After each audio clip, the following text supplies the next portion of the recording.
Hello guys, आप देख पा रहे होंगे आज मेरा घर जो है वो टूट रहा है, लेकिन बहुत दुख भी हो रहा है। सन 1960 का ये घर जो है वो आज इस तरह से तोड़ा जा रहा है जेसीबी द्वारा। आप नज़ारा देख सकते हैं, थोड़ा सा बचा हुआ है। सो गाइस, जेसीबी जो है वो अब आ चुकी है और बड़ी मुश्किल से यहाँ तक पहुँची। वैसे रास्ता नहीं है, खेतों से होके लेके आए हैं और ये हमारा घर छत अब जो है वो उठ चुकी है। थोड़ा सा आगे जाने के लिए रास्ता जो है वो बनाना पड़ेगा। और बता दूं मैं, ये 60 के दशक का ये हमारा घर है। लगभग 60 साल के बाद जो है वो इसको तोड़ा जाएगा और ये हमारे दादा परदादा या हमारे पुरखों ने भी नहीं सोचा होगा कि इस तरह से जो है उनकी आने वाली पीढ़ियां जो हैं वो इसको जेसीबी से तोड़वाएंगी। लेकिन यही समय का मांग है और परिवर्तन का ही नियम है। और अगर हमारे पास जगह होती तो हम इससे अपने पुराने घर को कभी नहीं तोड़ते, क्योंकि बहुत सारी यादें हैं।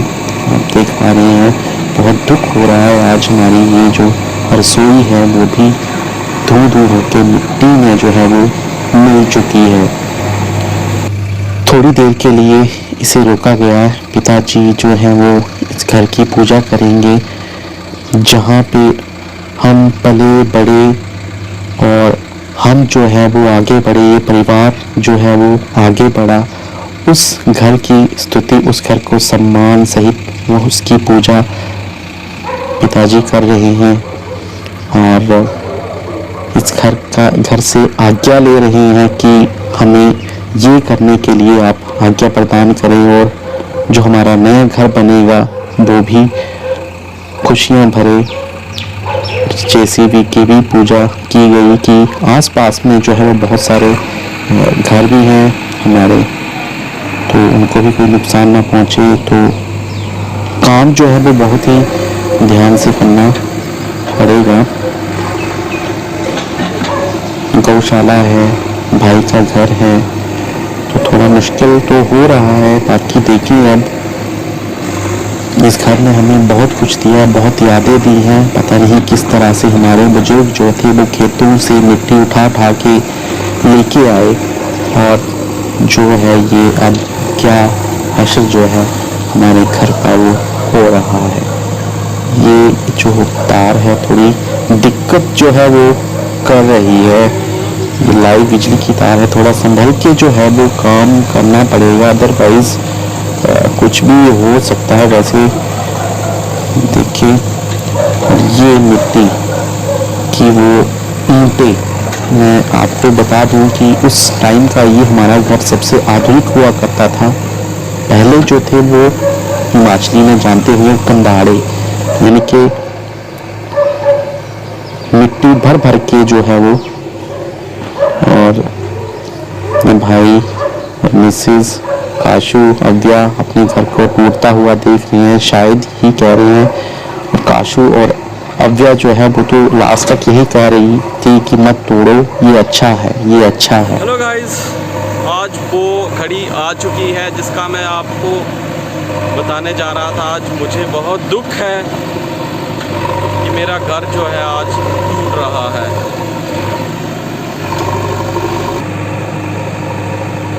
मैं बात कर रहा था कि ये जो ईंटें थी उस टाइम का आधुनिक था मकान था, यानी कि पहले कंधाड़े, अगर आप जानते होंगे हिमाचली हैं तो मिट्टी को उन डंडों से भर भर के जो था वो मिट्टी को खड़ा कर दिया जाता था। और कंधाड़े जो है, कंधाड़े की ही दीवारें होती थी। लेकिन यहाँ पे हमारे दादाजी ने खेतों में ही जो थी वो ईंटें बनाई थी मिट्टी की, वहीं सुखाई जाती थी। 1.5-2 महीने का ये प्रोसेस रहता था और उसको फिर यहाँ पे लेके आते थे एक एक करके। जिस तरह से चुनाई होती है आज के ज़माने में, वैसे ही होती थी। तो हमारे ही घर में बरामदा भी था और हमारे गांव में सिर्फ पहला ये घर था जिसमें बरामदा था, तो हमें बरामदे वाले भी कहते थे, बरामदे वाले का घर।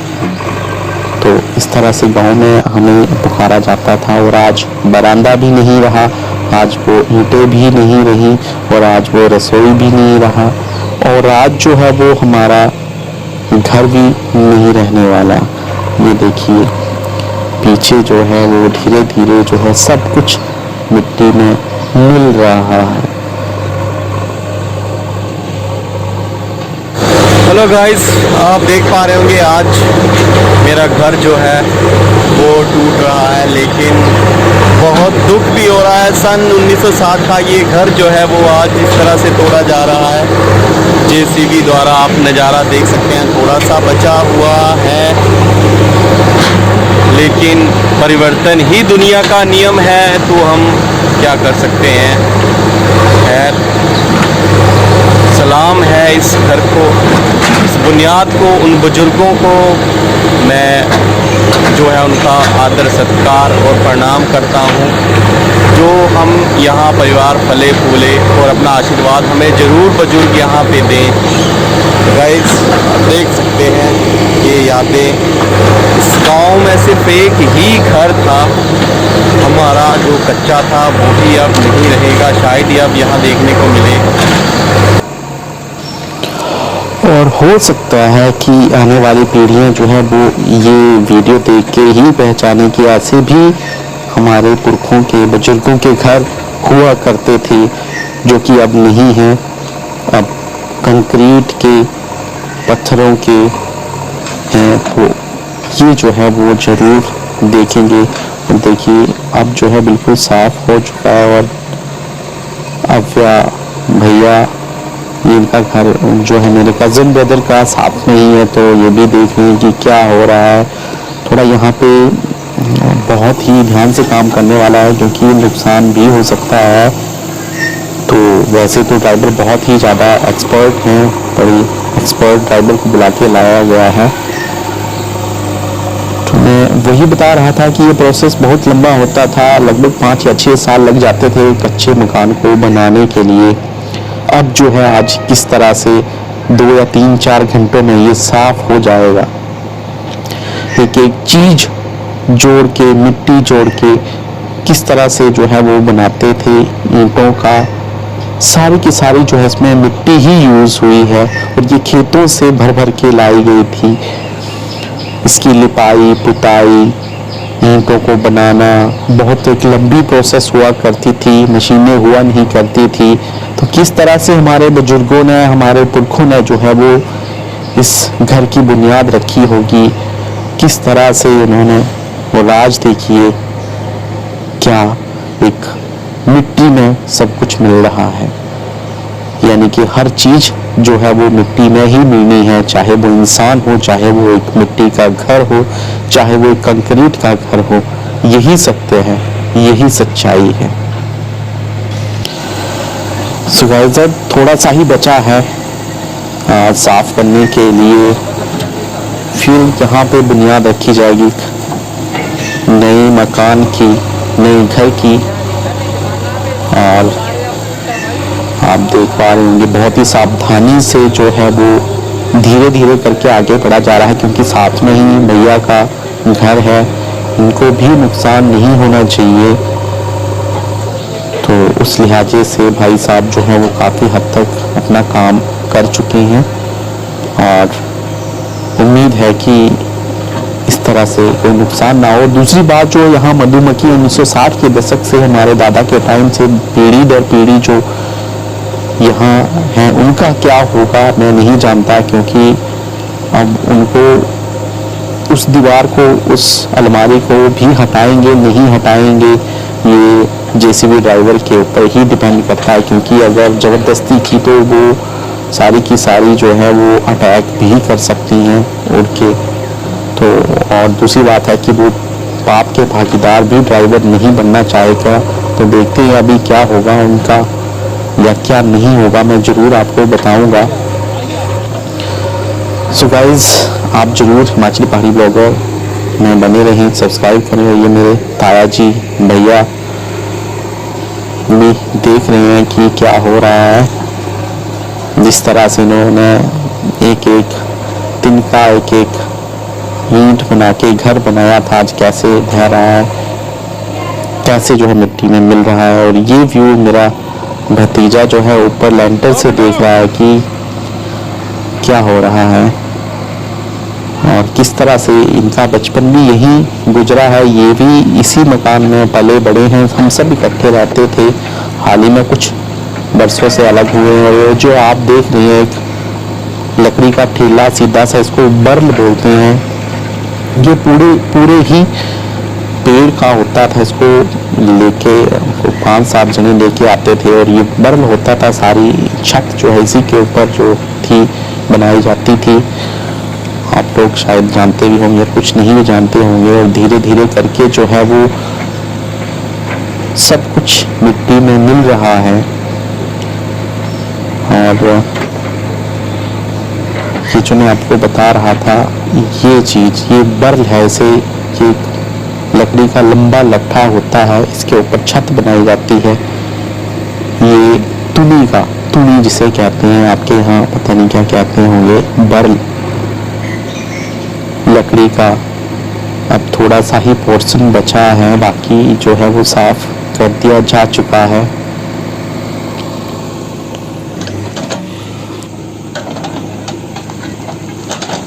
पक्के मकान ने ढाणे हुंदी होनी दिक्कत नहीं है।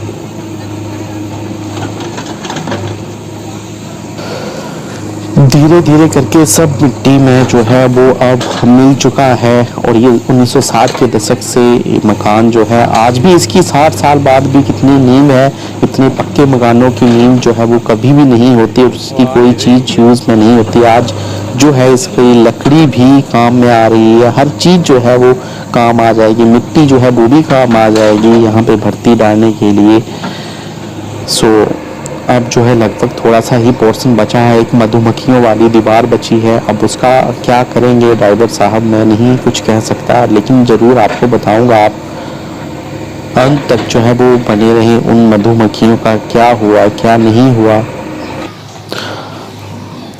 अब देखिए वो मधुमक्खी वाली दीवार जो है वही बची है, बाकी लगभग सारा का सारा जो है वो साफ कर दिया जा चुका है। अब देखते हैं भाई साहब क्या कहेंगे इसके बारे में। मधुमक्खियां वैसे की वैसे वो अपनी जगह नहीं छोड़ रही हैं, क्योंकि वो छोड़ भी नहीं सकती। इतने सालों से यही उनकी पता नहीं कितनी पीढ़ियां जो है वो निकल चुकी हैं, तो वो नहीं अपना जो है वो जगह छोड़ रही हैं। बाकी ये क्या करेंगे भाई साहब, मैं कुछ कह नहीं सकता। आप देख पा रहे होंगे लगभग सारा का सारा जो है वो साफ कर दिया जा चुका है। सिर्फ एक दीवार को, उस अलमारी को छोड़ के, जहाँ पे जो है वो मधुमक्खियाँ जो है, मधुमक्खियों का छत्ता जो है वो है, उसको साफ नहीं किया गया है। क्योंकि अभी भाई साहब क्या कहेंगे क्या करेंगे, मैं कुछ कह नहीं सकता। सो गाइस अब जो है वो ये थोड़ा सा ही पोर्शन बचा है। और मैंने इनको पूछा भी है कि उस दीवार का क्या करेंगे जहाँ पे मधुमक्खियाँ जो है वो बैठी हुई हैं। तो भाई साहब का कहना है कि मैं रिस्क और ये पाप नहीं ले सकता हूँ, तो मुझे ऐसा लगता है कि ये इसे छोड़ देंगे और उस मधुमक्खियों वाले पोर्शन को, उस दीवार को, उस अलमारी को जो है वो ये नहीं तोड़ेंगे, ऐसा मुझे लग रहा है। और ये जो है वो सही बात भी है। इसके लिए कुछ और ही जुगाड़ मुझे करना पड़ेगा, क्योंकि उस दीवार को अगर हम नहीं हटाएंगे तो हमारे नए घर की नींव जो है वो हम नहीं रख सकते हैं। तो वो दीवार जो है देख सकते हैं आप, वैसे की वैसे ही भाई साहब ने छोड़ दी है, इसको नहीं तोड़ा गया है। ये देखिए वैसे की वैसी ही बनी हुई, और इसी में जो है मधुमक्खियां हैं वो अभी भी नहीं उठ रही हैं, अभी भी नहीं वो अपना घर छोड़ रही हैं, जिस तरह से हमने अपना घर छोड़ दिया। और ये देखिए सब कुछ साफ हो गया और खुशी की बात है, किसी को कोई नुकसान नहीं हुआ और सब कुछ अच्छे से हो गया। तो आगे अगली सीरीज़ के लिए, अगले पार्ट के लिए आप जरूर बने रहें, सब्सक्राइब करें हिमाचली पहाड़ी ब्लॉग को। So thank you.